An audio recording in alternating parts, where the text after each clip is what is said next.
So I realized that my video I released just showing, I think there's this clip here of the Osmo Action 5 was a bit confusing on its own because initially it sounded like I didn't like it, and I actually really do. It just took me a while to realize that it really was a big improvement on the cameras I formerly had. And so in this video I want to show the clips of this camera, and I'm going to show the first day clips where I tried to control, I think, too many settings, and I'll give you my best settings. Actually right now there's no reason not to. So I mean, this right here was probably my best settings, and the next clip I changed very little. I think this one here is 8-bit color, the next one's 10-bit color. They're both quite good. I don't actually think it matters which ones you choose. 4K 30 frames, the sport option on just the regular rock steady. This is chin mounted, and the microphone's normal. This one here I've reduced textures and sharpness, I think, to -1. And on the other clip, which is on Bean, this here is the trail called Lens Distortion, I left everything at default for sharpness and textures. Rocksteady is still on sport, and ultra wide view in this case and on the other one. And I think that's the best settings. Every time I try to sort of take manual control of the camera, for whatever reason, and maybe I'm doing it wrong, I'm totally open to that, that's fine, but for whatever reason the footage looked worse. I am very happy with this footage though, and I'm going to show you why. Okay, so that last trail was 8-bit. I turned down textures and sharpness, otherwise left everything on auto. This one here, I'm going to do 10-bit, still sport stabilization because that's still an option, and ultra wide, but I'm leaving absolutely everything on auto and default. So, and there you go, and that's exactly what I did. And I recorded that mainly for myself to remember which clip was which, so later when I played it back I'd know sort of what was relevant. And in here, when I initially watched it back, I was thinking like, well, there's still that sort of muddiness, fuzziness happening when things get very rough. And you're going to see that a few times. But it also is important to note that this is, this trail has a big forest canopy, and it is, although it's the middle of the day, it is sort of low light conditions. I'm going to show you some comparisons for what I mean. I actually rode this trail with Joe, and we had 2 cameras, and we did it actually in very similar conditions to this. Middle of the day, sort of overcast, and same trail. And I'm going to show you that right now so you can see the comparison from a GoPro 7 and the GoPro 8, which was my longtime camera. And actually a camera that when it came out really blew me away. And I think actually the GoPro 8 is the peak of GoPro for mountain biking purposes. But hold on, I'll show you that. Okay, so as you can see, this was taken in 2022. This is the exact same trail. It's similar conditions. Right now you're seeing the GoPro Hero 8 on its high bit rate, which is about 100 megabits per second. And it's pretty good. I actually think that's a really good picture. And you're going to see later it gets darker and darker, and it fuzzes actually quite a bit. So just try to notice that, because that's what I was really trying to focus on, was, is the Osmo Action 5 better? And my conclusion is yes, it is, although this is very good footage still. I'm still quite happy with this. The weakness with the Hero 8 was mainly in the microphone. And then of course, because there's 2 cameras, Joe's running a GoPro Hero 7, and I'm going to show you that right now. Okay, so this is Joe riding, and this is the Hero 7. And you can see immediately the quality is lower. And I think it's running at about 70 megabits per second. This 7 was the first camera really that had an effective gimbal stabilization that I think came from a company called Rilo, which GoPro bought out. And it was really the first camera that you could consider using without a gimbal. I had a GoPro 6 and I used it with a gimbal, and the footage was actually quite excellent. But the key is I had to use it with a gimbal. This footage is still very good, but hopefully you can see the GoPro Hero 8 is a big step up from this in quality. So that's why I bought it. And then I'm going to show you the GoPro 11. I bought the GoPro 11 when it came out, and I was actually pretty excited for it. I thought that would be a huge leap kind of quantum leap ahead of the 8. And I was very, very disappointed. I sold it right away, basically, after looking at the footage. And the issue, I think, keep in mind I'm not an expert, but the issue, I think, is that the camera has too many megapixels on the sensor, and it's a numbers game where it sort of sounds better on paper. But the reality is it just shrinks all the pixels to super small. They're less light sensitive. It kills the dynamic range. And with these cameras, it needs a lot of light to stabilize, any of them. So it kind of ruins the stabilization. So I'm just going to show you that really quick. Okay, this is the Hero 11 footage. And I never posted this footage because it was so bad. I just didn't know what to do with it.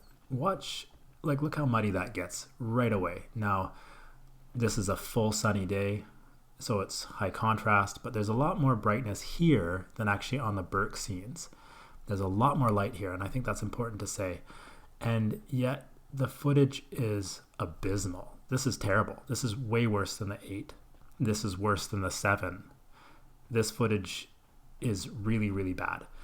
And so after watching this, and I played around with it a little bit, tried it a few more times on a few different trails, and basically, unless I was in the full sunlight, the footage is exactly like this. It's, in my view, unusable. And so I sold it right away, and I kept my GoPro 8, which again is a very good camera. The GoPro 12 and 13 I never bought because you have the same issue. You have the same sensor, you have the same megapixels on that sensor, and therefore the same small size in megapixels. It's important to say here that the Osmo Action, the sensor is quite a bit larger than even the 8, because I want to go back to talk about the Action 5 and Action 4. The sensor is bigger than on the 8, and I think it has 10 megapixels on that sensor. It's a low count. So it's interesting. On the Action 5 it says 40 megapixel photos. That doesn't mean 40 megapixels on the sensor. I think it's doing something else, like stacking some photos or something like this. I'm not entirely sure. Someone can tell me, but I think you're looking at 10 megapixels on that sensor. So the megapixels themselves are quite big, and it's better at capturing light. Anyway, this is enough of this 11 footage. I'm going to stop that now. And here I just want to show really quickly what the 11 looks like when it's good sun. So right now, in that sunny scene, it looked really good. And here it looks okay, actually. But you're going to see as soon as we get kind of darker, it sort of degrades a bit. And generally, mountain biking happens, at least where I am, in sort of forest canopy areas, and the light is not optimal. This doesn't look terrible, but just generally I wasn't happy with the camera. So again, these are my opinions. You can decide for yourself, but I think if I just go right back to the 8 footage, you'll see I like the 8 footage better than this. Having said that, I like the microphone on this. Anyway, I'm just going to go back to the 8 for a second. And here we are back on Burke. It's a darker scene. We're back. This is the Hero 8 and chin mounted. This is sort of from a stationary position. And again, you can see the quality is, in my view, very, very, very good. So there really was no point in the 11 for me. And so I just kind of waited. And then the Osmo Action 4 came along. And I don't have any footage from that really. Some of my friends have it. This is Hero 7 there really quickly. It's still very good. Better than the 11, actually, in my view. But Osmo Action 4 really impressed me. When I saw the footage, it really impressed me. Lots of riders have footage of it. Lots of people use it. Very, very good camera. So that's why when I actually still had the 8 at the time. So I didn't buy the Osmo Action 4 because I had the 8. But in totality, in my view, the Osmo Action 4 was better than the 8. It had better low light. It had sort of a better image. And it had much better audio. And I was very convinced by DJI, so I really paid attention when the Action 5 came out. And so here we are with the Action 5 again. So this is still the same trail, Bean.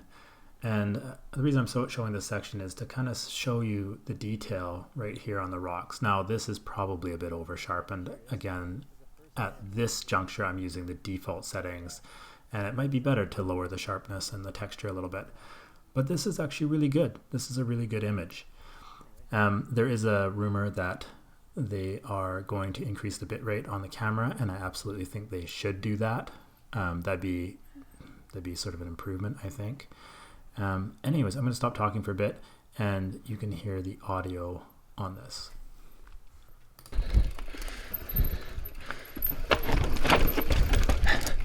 Whew. This trail is maybe a little more fun when it's dry. Yeah, so I think that's pretty good. And anyways, I'm going to move along and show you another clip where I tried to take some manual settings, and we'll see how it goes. Okay, on this video, I'm trying the 10-bit normal color, leaving white balance in auto. I've dropped the sharpness and texture a touch. I've manually input the frame rates, shutter speed for 120. I'm doing 24 frames instead of the normal 30 that I would do. It's still 4K. What else? Oh, and I'm limiting the ISO. Yeah, so this is just more testing that I did. In my view, this footage didn't work out at all, and you'll see why in a second. I'm just going to cut to sort of the best example of that. Whoa, that is a slippery log. Yeah, so here you can see the stabilization. Something is going awry with it. It's not working well. This is obviously the same lighting conditions. It's kind of the same everything else, and it's just not running. So yeah, the full auto works better for sure. Okay, same setting, 10-bit color, but I've put the exposure to auto. I'm still limiting the ISO to 6400. Everything else is on auto. So this really confused me. You would think that if everything running on auto, the image is decent, and you can play with the sharpness and texture a little bit, and that's fine. You'd think that just limiting the ISO wouldn't really be a big deal, and I think it was limited to like, I don't know, 100 to 6400 or something, so like not too unreasonable. And the footage isn't a total wreck, but it's not as good as running it full auto, and I just thought that was very weird. I'll let it run for a bit so you can see.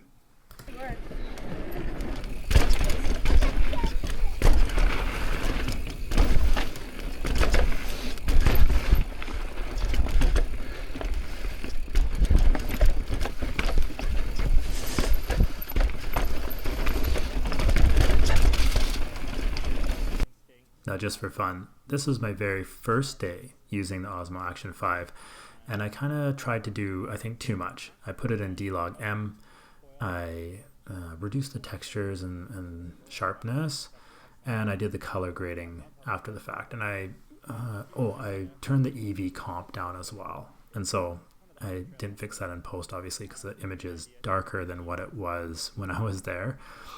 And right now, in a stationary spot, the footage looks okay, but the problem with running it in D-Log M is you can't use the sport version of the stabilization. You can only use the regular version. So this is ultra wide and regular stabilization, for the rock steady.